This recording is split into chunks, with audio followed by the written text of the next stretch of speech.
Hey, Brandon here with Flycraft, and today I'm going to tell you about the Flycraft Ninja. This is our new one-person fully floored boat. Since we don't have dealers, most people aren't able to see our boats in person unless you happen to be in Salt Lake and come by our showroom or have a buddy that has one. So this boat is 9 feet long, 49 inches wide, with the same rigid floor technology that's in all of our boats. It's drop stitch, so it's high pressure. It can hold a much higher level of air pressure than any other boat floor, which means it's completely rigid to stand on, which also helps a lot with your boat performance. Your traditional squishy floor raft is kind of why rafts get a bad rep for maneuverability. Rafts are great, you can bounce them off rocks, drag them down the bank, run rapids, but they certainly don't handle as well as drift boats, and we've really bridged that gap with this boat. Not only is it rigid and helps it handle well, but it also keeps your boat riding higher. It's a 5-inch thick floor, which means this boat should only draft about 3 to 4 inches deep in the water. What that draft means is that's how deep your boat sits in the water column.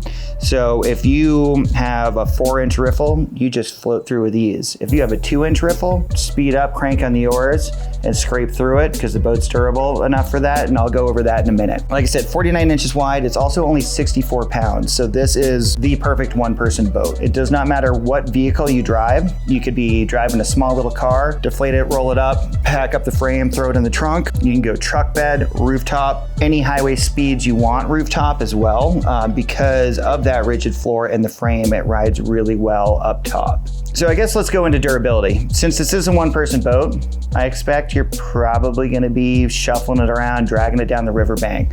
So we got this great front handle. There's also one on the back that you can kind of grab with. I normally use the front handle or the sides if I'm moving it with someone else. If I'm moving it alone, usually just the front handle. I can easily get this on the roof of a vehicle myself. Once again, it's only 64 pounds, so even if it's something taller like a lifted 4Runner or something, get it up there, couple straps over it, highway ready, even, 80 miles an hour on a trip from Salt Lake City to Bozeman going on those western highways. Unlike most single person boats where your feet are in the water and you're getting wet, this is one of the only ones out there that actually is fully floored as far as inflatable ones go. So what that means is you can be in there with your gear, even a dog or a kid, and you're dry. If you don't feel like being wet that day, you don't need a wader up to be out floating that river or be on that lake. That floor is also self-bailing. So if it's a choppy day on the lake, you're running rapids, or it's on your roof and you're driving through a rainstorm, you don't need to worry about belching it out or undoing drain plugs. The water is just going to go out on its own due to a system of self-bailing holes, drain ports, and buoyancy and water displacement. It's a really convenient way to go.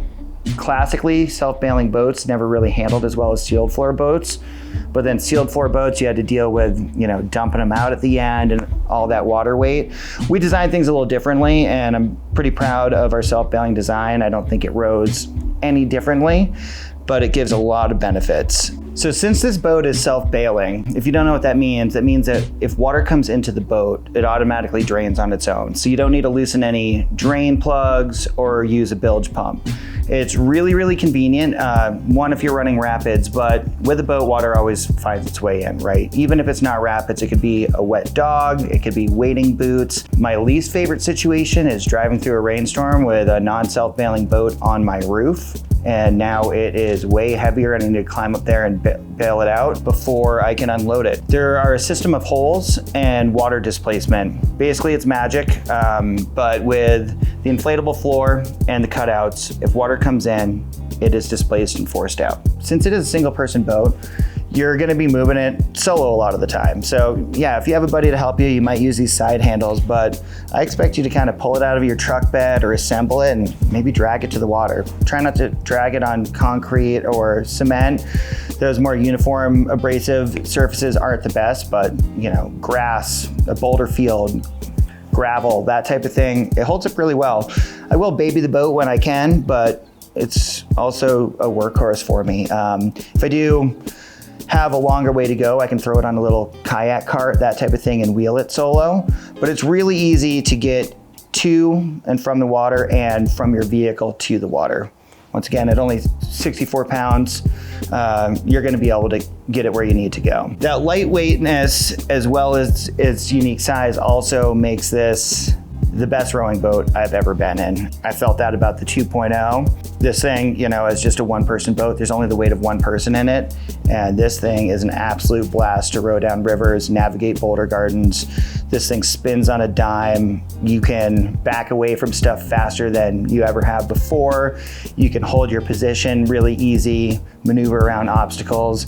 It's pretty wild. So as much as I love this as a fishing boat, I honestly use this a ton as a recreational boat where I don't even bring rods along. I'm doing desert river trips, whitewater trips with friends. It's an absolute blast. And on those trips, you have quite a bit of gear capacity. Even though it's only a 9-foot boat, you're the only person in it, maybe your dog or kid. So there's ample room for coolers, tents. We have our gear rack. It's a modified version of our classic gear rack on our 2- and 3-man boats, but that's a great place to load up whatever you want there. That also adds to the versatility because this is a great boat for overnight trips, but it's also a great duck hunting boat. There's plenty of room for your decoys and your retriever, that type of thing. Once again, it's not just a fishing boat. There's a lot of uses that you can use this for. Those, you know, the pack raft type trips that you used to use something a little less convenient, but it was nice and small, like a pack raft or inflatable kayak that was fun to run those rapids. Now you get to row and have all that control. This boat comes with a couple different sets of oars. The base and fish package come with a lightweight aluminum oar, which honestly is great. I normally row this with the upgraded oars, which are, we call them the Flycraft shallow water oars or the Cataract KBOs with a mini cutthroat blade. They give you a really major shallow water advantage. So if you are running those shallow streams going through 3 inches deep of water, that oar is going to navigate that shallow water because you have more blade in the water due to the angle. When you are scraping through those riffles, the boat is designed to do that because it is built like a whitewater raft. It is 1100 denier PVC that's heavily reinforced. In fact, the whole bottom of the boat is 2 layers thick, so from the black part down, but each corner really takes the brunt of the abuse. So we have 2 more circular skid plates of PVC. So each corner is 4 layers thick, and that's really where you see the brunt of the wear is on those corners. This boat is meant to be launched where there's not a boat ramp, which is gonna open up a lot of water. This boat virtually can go on any river that a drift boat can go on, but you can float rivers that you never thought you could float, like small little streams.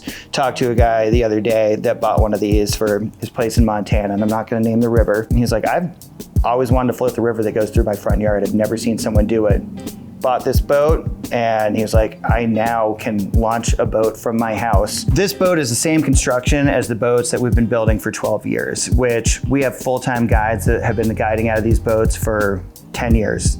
We all wish we could fish as much as guides are on the water, but we're talking, these people are on the water 5 to 7 days a week, most of the year, and these boats hold up to that.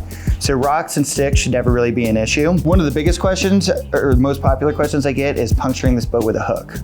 It's not gonna happen. You would need a hook this size to be able to grab anything on this. You have 16-inch tubes, so a hook literally has never punctured one of these boats that I can remember, and I don't see really how it could. I accidentally slap this boat all the time with a bad cast, and I've never had an issue. It's just gonna hit against it, even a treble hook, no problem. If you do have bad luck and your buddy drops his pocket knife in the boat mid-float, she ain't sinking. You have 3 separate air chambers in the tubes, and your floor is the 4th. So that means that if one entire chamber or even 2 entire chambers go flat, you could still get back to shore or maybe even just finish your float.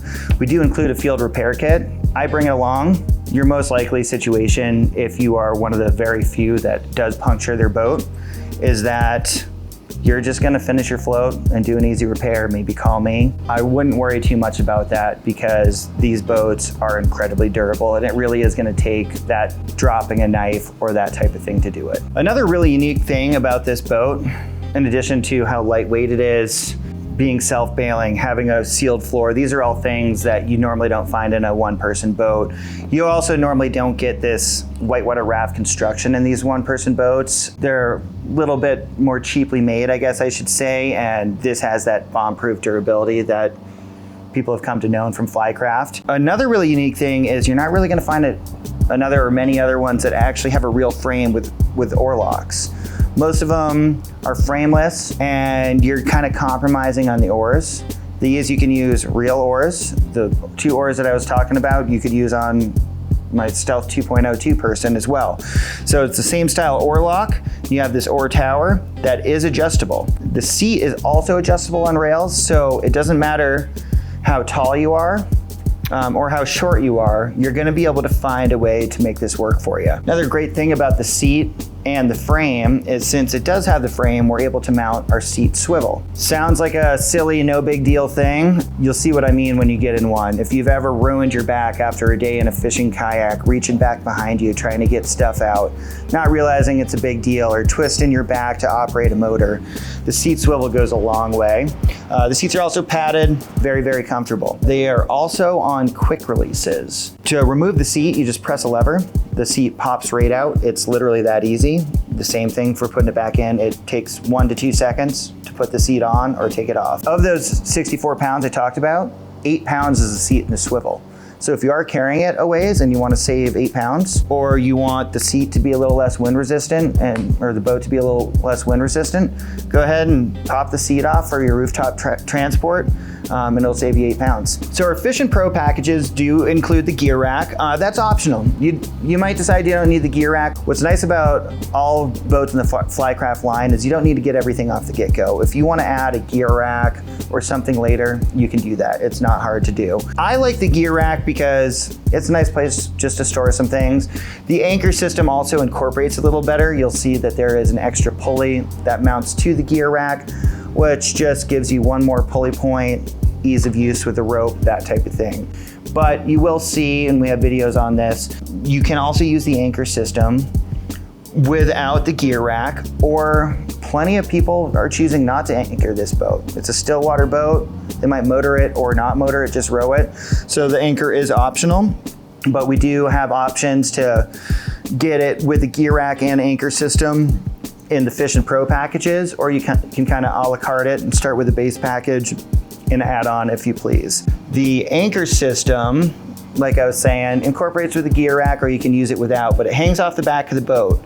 And it has the option for either a centered anchor point, which I recommend in rivers. So if for river use, you're just gonna take off the motor mount plate, and just the anchor system is very easily adjustable. There's just 2 notches. So you just move from the right notch to the middle left notch. Now you have a centered anchor point. You'll notice that that's important on rivers. It keeps the boat from swaying. Slower rivers, you might not need to bother with mounting it. Or if you want to be using a motor and an anchor, then you will have the anchor point moved over.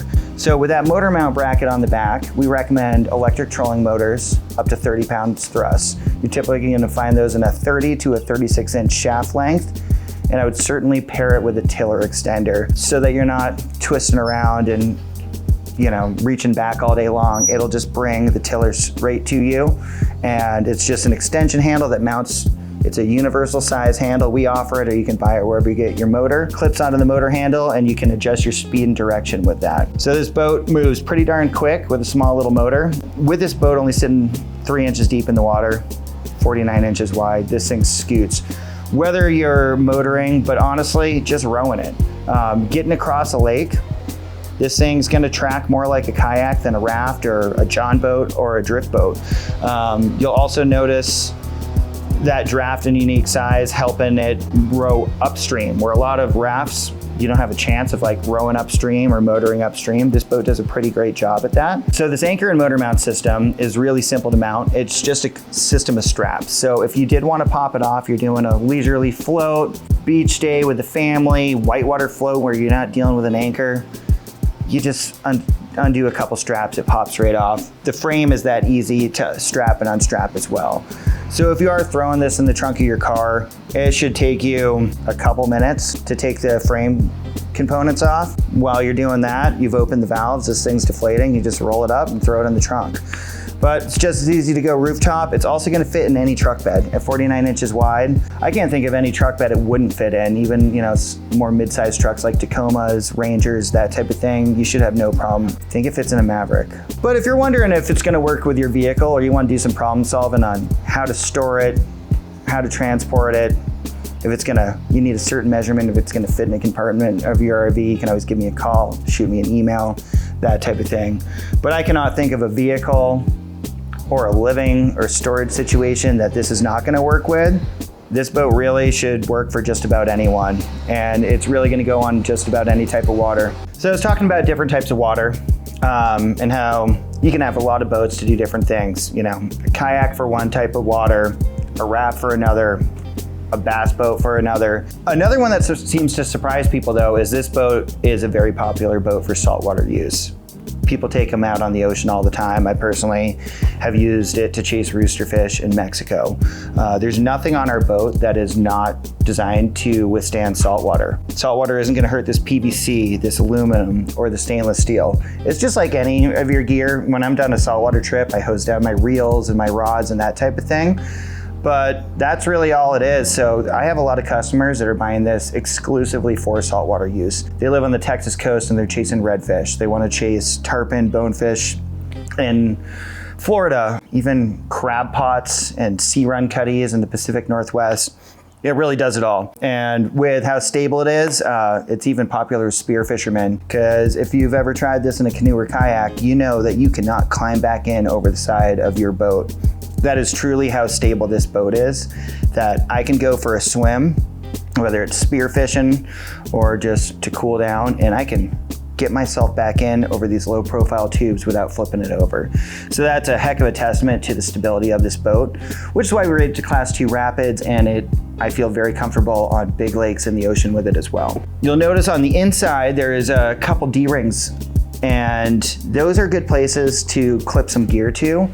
If you are running some pushier water and you're used to a boat with a foot brace, you can run a cam strap across that to brace your feet. I normally don't feel I need to with how light this boat is, 64 pounds, 3-inch draft. I don't think I need that extra leverage, but if you do, we have that option for you, and it's as easy as just running a strap through it and tightening it up. So once again, I said it is a very unique sized boat. I think you're really going to enjoy that it's smaller than your average boat, because as I went over stability, that's not a concern. We've really maximized with the low profile tubes and rigid floor.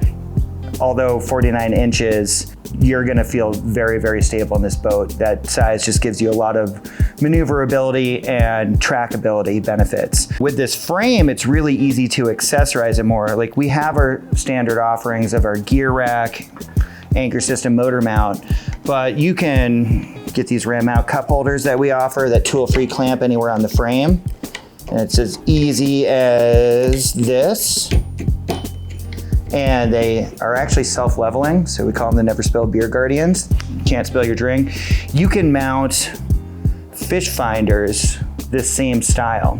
Fish finders, if you want rod holders for trolling, Ram Mount makes some great ones, as well as other brands. I'm happy to send you links or point you in the right direction on that. But yeah, if you want to have this thing mounted up with a little downrigger on the gear rack and a bunch of trolling rods and a fish finder, and it's your full-on little micro bass boat, this boat also does that. It's pretty incredible. And like I said, it's very, very capable of doing multi-day trips too. I've taken coolers, my dog, tent, sleeping bag, camp table, all of that. Spent a few days on the water and it works great for that. So if you're wondering how this anchor system works, it's very similar to a drift boat where it hangs off the back of the boat. So whether you're anchoring on a lake or a river, it's gonna hold you in that fast riffle, that type of thing. You don't need to do much to operate it. So right to the right of the rower seat, the anchor is clipped into a little cam cleat. To drop anchor, you just pop the rope out, as easy as that. Lower it to your desired depth. Clip it back in to keep the rope in place. When you're ready to move on, just pull it up, drop the rope on the ground, and you're off. So this is probably the most unique and versatile one-man boat ever launched. 9 feet long, 49 inches wide, and 64 pounds. Anyone can use this solo. It does not matter what vehicle you drive, or if you live on a big ranch or in an apartment, or maybe you live in an RV or travel a lot in them. This boat is going to accommodate any of those transportation or storage options. Also, it's gonna go on virtually any type of water out there. Historically, you need a barn full of boats for a million different uses. This is gonna go anywhere that kayak or canoe is gonna go. It's gonna go where that raft or drift boat goes. But it's also your bass boat or your ocean boat. So it really can accommodate just about any type of water out there, but it's going to be easier to transport, lighter to use, and row better than all of those. The rowability as well, if you're considering a kayak or a canoe, the ability to slow yourself down in current for fishing or to drop anchor is such a big advantage compared to paddling. So you can row this boat, you can motor this boat, you can anchor this boat, and you can use it alone, and you can stay dry in it and even stand up because it has a rigid floor that is self-bailing. If you have any other questions, let me know.